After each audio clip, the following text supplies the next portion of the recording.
১৫০ kilometre গতির বুক বরাবর বল, আতঙ্কেই wicket বিলিয়ে দিলেন হায়দার আলী। নিজের শরীরকে বাঁচাতে গিয়ে ঠিক এমন গতির একটা বল লেগেছিল হাবিবুর রহমান সোহানের বাহুতে। তার চোটই ভয়কে দ্বিগুণ করেছে, আর সেই ভয়ের বলয় সৃষ্টি করেছে নাহিদ রানা নিজের গতি দিয়ে। গতি শেষ কথা, একজন পেসারের গতি তার পরিচয়।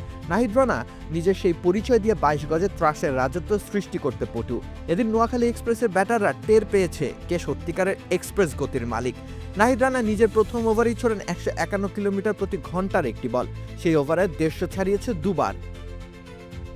এরপর দ্বিতীয় ওভারে ১৪৫ কিলোমিটার গতির নিচে কোনো বলই ছোড়েননি নাহিদ। তার গতিতে চোখ ছানা বড়া হয়ে গিয়েছিল সৌম্য সরকারের মতো ব্যাটারেরও। ফার্স্ট হ্যান্ডে ব্যাটিংয়ের জন্য প্রসিদ্ধ সৌম্যর ব্যাটিংকেও মনে হয়েছে ধীর গতির। নাহিদের ছোড়া আগুনের গোলার সামনে যেন সবকিছুই থমকে যায়। চোখের পলক পড়ার দূরত্বে ধ্বংসের ফ্ল্যাশব্যাক হয়।